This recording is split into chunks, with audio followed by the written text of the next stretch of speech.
Okay, welcome to episode 102 of the Sumer Sports Show. I'm Eric Eager. I'm joined by Thomas Dimitroff. Thomas, the last time we podcasted together, Aaron Rodgers' Achilles was still, intact. Mm-hmm.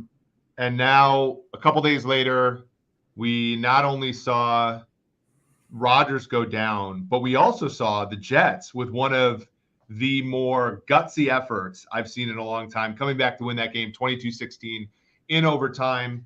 We're going to get to the Bills in a second, but Thomas, as you know, like I said this on Monday, you often had great personnel at times get injured when you were the Falcons general manager. When you're the Jets and you watch that game Monday and you're Joe Douglas or you're Robert Salah, and you see how good that defense is, and you see how good Garrett Wilson is, and how explosive Breece Hall is, and you think to yourself, this is one of the bigger what could have beens, right? I mean, like this is what is somebody in the team building realm thinking about right now? Well, I mean, it's obviously very complicated. You have such waves of emotion because on one hand, it's up to the general manager while the head coach is trying to get everything ready, recovering from something like this, to do his due diligence, whatever that line is, right? Do you reach out? Are you doing some sort of duplicitous is the wrong word, Eric, but are you hunting around to see if there's a Case Keenum out there or another quarterback out there that might be, I was joking around yesterday on Maggie and Perloff, should they go after Matt Ryan? Carson Wentz. I mean, I'm throwing names out that people in Jets fandom would be saying absolutely not. I loved Salah's response. This is our guy. We know our first round draft picks now having to step up here, and that's a very, very important thing for us to do, right? And so my point right now is what we have in a general manager right now is a guy that has to really step back, let the head coach and his staff move forward. Talk about this all being about the next, quarterback in line who they know who it is. Trust him. Have faith in him. Bring along the organization to know that he is your guy while you're still doing a little bit of work out there or a lot of work to see if there's something else that might be appropriate. Even bringing that backup quarterback in to be a backup. If he ends up beating out Zach, then so be it, right? So I just make sure that everyone understands that. You don't just sit there with your head in the mud thinking, okay, we just have to go with the next quarterback up. It is up to you, and you need to talk to your owner about the repercussions of this big-time injury. You need to pull together with your head coach and your staff and your team. You need to talk to the quarterback, your new starting quarterback, and you need to get him in the right spot. And I'm being really aggressive about this because it's massively important. Otherwise, they could spin off, and everything they're doing with this defense and everything Albrecht is doing with this defense is going to be almost for naught if they're spinning around crying in their soup, so to speak. Yeah, I mean, for sure. We've seen this happen before. I remember the Eagles of the Rich Kotite era where the offense wasn't the same as the defense. And if you don't get that thing working, they're going to add consternation. I've also seen, back when you were the 2016 year, your best year as a general manager, when Teddy Bridgewater went down and the Vikings went out and got Sam Bradford, that was another one where you see that defense is good enough to really carry a winning football team. You need a quarterback to kind of get you at least into the basin of respectability. This is one, Thomas, where, you look at Houston with Case Keenum as their number 3. You look at some of the, you look at a team like Minnesota with Jaron Hall and Nick Mullins. You look at some of these teams that were smart enough to carry 3 quarterbacks. Now you have, and the Jets kind of had Tim Boyle and like all that, but now you're like, this is the reason you keep around 3 quarterbacks in some ways, because oftentimes teams are going to need one that is requisite of at least being a backup. And I think the one that I liked the most was Keenum, because I think Keenum can come in and be a good backup. He can be a good, mentor. And obviously Keenum, funny part is the year after the Teddy Bridgewater injury, Keenum was the backup for Bradford, took the Vikings to the conference title game. And so there is upside there when you pair him with a great defense. I don't know how much 6 years later upside he brings, but I think he at least can get it sort of we can get him, sort of, up to speed there. But it's very interesting. And my takeaway from Monday Night Football, Thomas, and we're gonna be a little bit shorter today. My takeaway from Monday Night Football was that Jets defense is phenomenal. Like, we're talking about a team that doesn't really have holes. They go 4 deep at edge. Interior, you got Quinnen Williams. Linebackers are terrific. And then you have Sauce Gardner and DJ Reed. Jordan White had 3 interceptions. This is kind of where I want to get to next, though, is they were great on Monday, but the Bills kind of gave them an opening to win that football game. Josh Allen led the NFL this week with 3 interceptions, only 5.8 yards per pass attempt. I know there was a little bit of weather. Buffalo was my team. Like, Buffalo was still my choice for the Super Bowl for the AFC if I had to pick today. But after Monday, I'm a little bit concerned about Josh Allen and kind of how erratic he was. So I'm curious, from your statistical sort of analytical perspective, what do you do different? Because I have some other ideas about this, but I'm very curious. That organization is built very well. Now, we've been hearing some interesting stuff recently about their owner, which is a whole different thing, right? When you start thinking about turmoil within a building, right? They have a really good general manager, a really good head coach. Brandon Beane and Sean McDermott work really, really well together. They have an owner who's a strong-willed person with a big-time opinion, which a lot of them do. Of course, they should. They're trained sets. But now all that's going on, right? It's one of those things that, again, when you're not in that circle, you're thinking, that's not that big of a deal. I'll just move on. The owner made a comment. Your quarterback's throwing a couple more interceptions. Pull your bootstraps up and go forward. These are the kind of things that start leading to distractions, lack of focus, water cooler talk. It really does start to happen. It's why and coming off last year, like, this is a big time for Brandon Beane to continue to do what he's really good at, because he's a nice leader, make sure that he keeps things in order. What would you do, however? How are you getting around this from an analytics standpoint, if you could give your insight? Yeah, I mean, I basically show them how much probability you lost on every single one of those interceptions, and just say, in this kind of game, I know you want to throw the ball deep. I know you want to show off your great arm. I know you want to get Diggs involved. Diggs got plenty involved, over 10 catches in that game. But I would just show, look, in this kind of game, your chances of winning are this much if you play conservatively, and they're this little when you play the way you do, kind of looking at the, from the quarterback. Because And I think the hard part is we've seen this before. Josh Allen has turned the ball over almost 2 times a game for the last 20 games. Like, this has happened. And I think you just have to, go to him and say, when this team was hard to beat, you weren't turning the football over, and all the positive things are still happening. There were plenty of positives Monday, but when you turn the ball over, it negates almost all of them.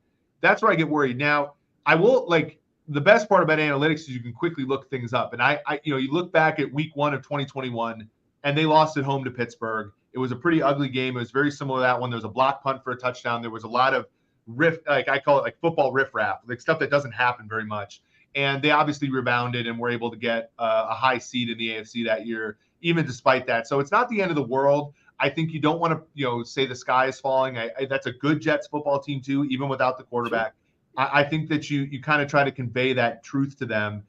And, for me, it's all about look, you really, it's just, you can't, he gave up 2 points, in expected points just on those, even all the good things he did. Those 3 interceptions took him from a positive effort to a negative one.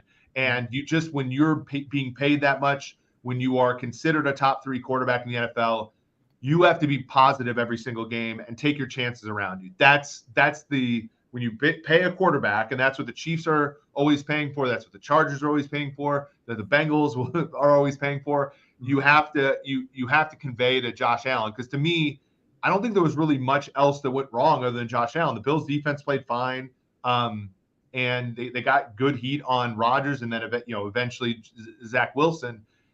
It's just the quarterback's got to stop making mistakes, and I think you got to tell him how influential those mistakes were analytically. Well, I'm sure Josh comes into. He's such a competitive guy. Again, pressure is on, right? Coming in, and how they respond. This is still the first game in the season, right? No one needs to ever panic in the first game. But but I think it's really, really important when people start like just cashing it off. We used to run into situations in my earlier years in the Falcons, and I won't mention which coaches they used to drive me bonkers as a general manager. We would get coaches that would go for the first quarter of the season. We'd be getting our asses kicked in certain areas. Everything's fine. Everything's fine. Before you know it, 6 and 7 games have gone by, and I'm about pulling my hair out saying, no, everything's not fine. Every game we lose, things aren't fine. They get more and more complicated. Let's rectify. Let's clean it up. My point back here is this is first game. You have a talented football team with a talented quarterback. He's got to take a deep breath, and he's got to move forward. It's just unfortunate for the Bills that the backup quarterback in Zach Wilson came in and ended up kicking ass in the end for 140 yards. I don't know if that's necessarily kicking ass.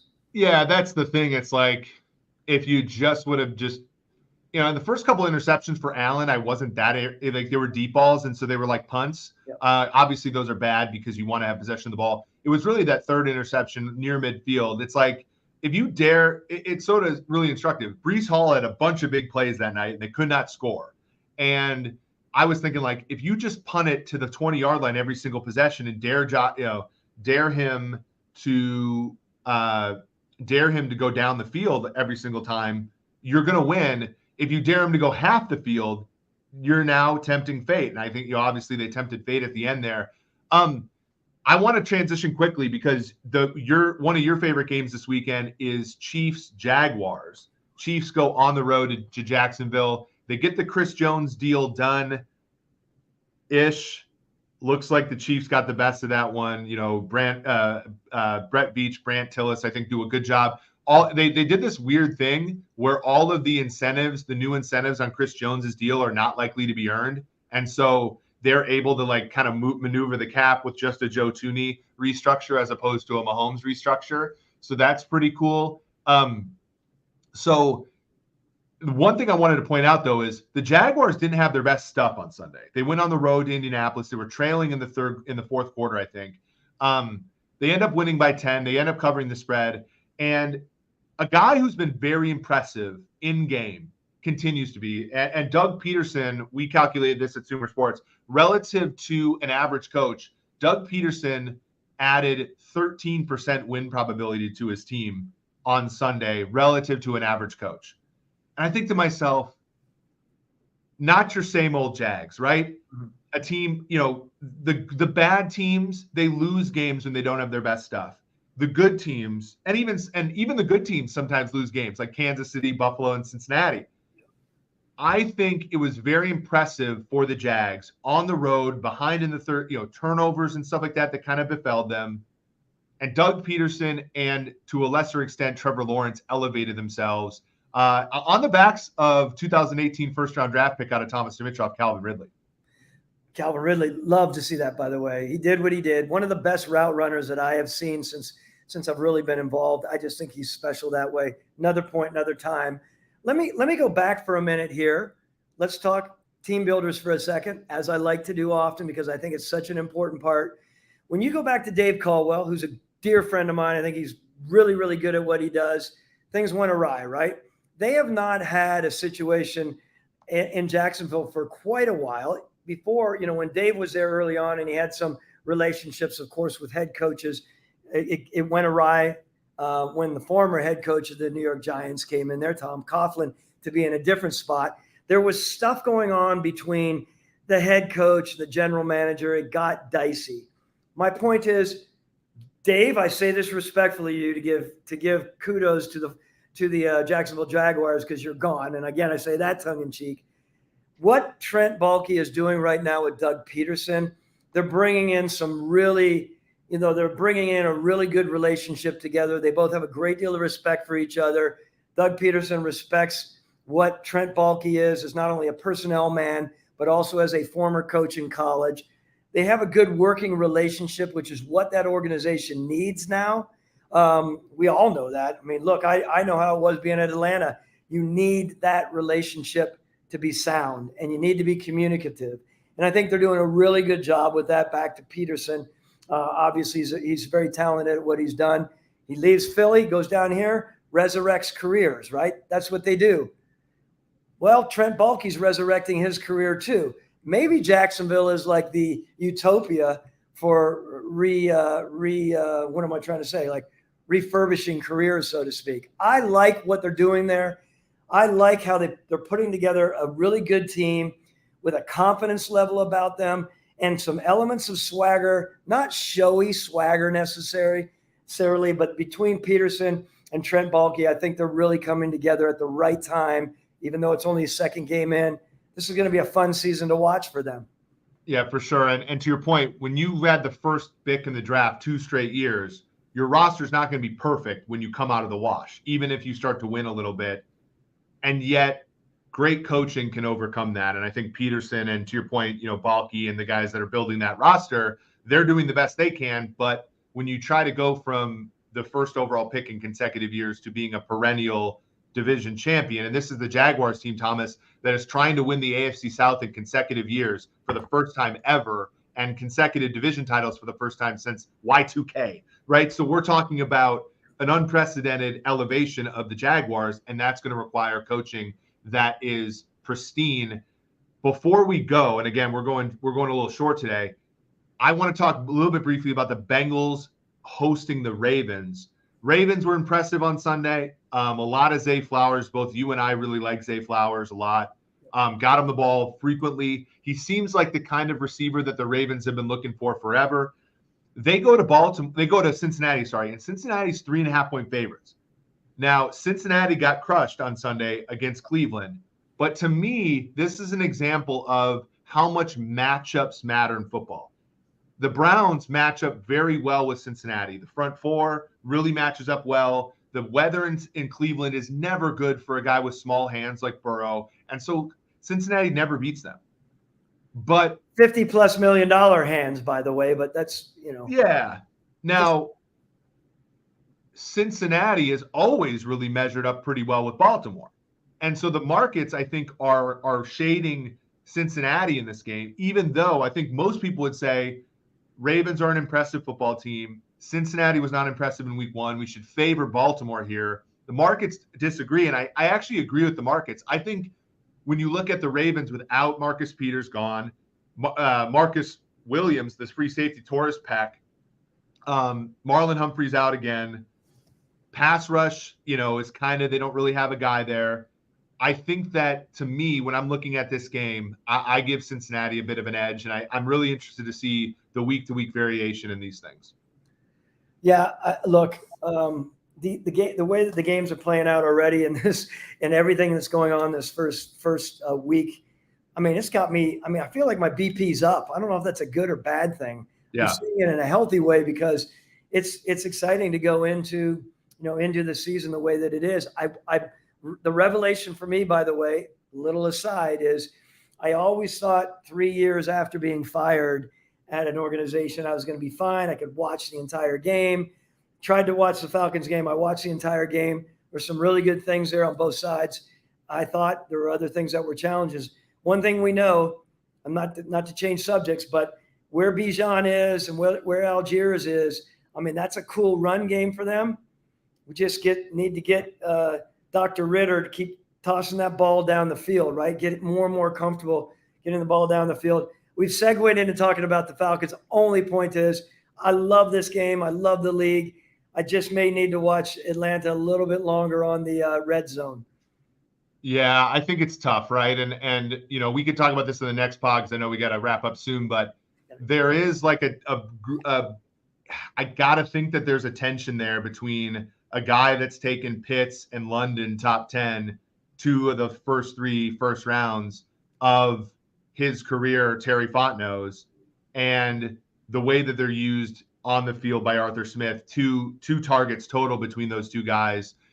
Or not 2 targets, but 2 catches total for those 2 guys.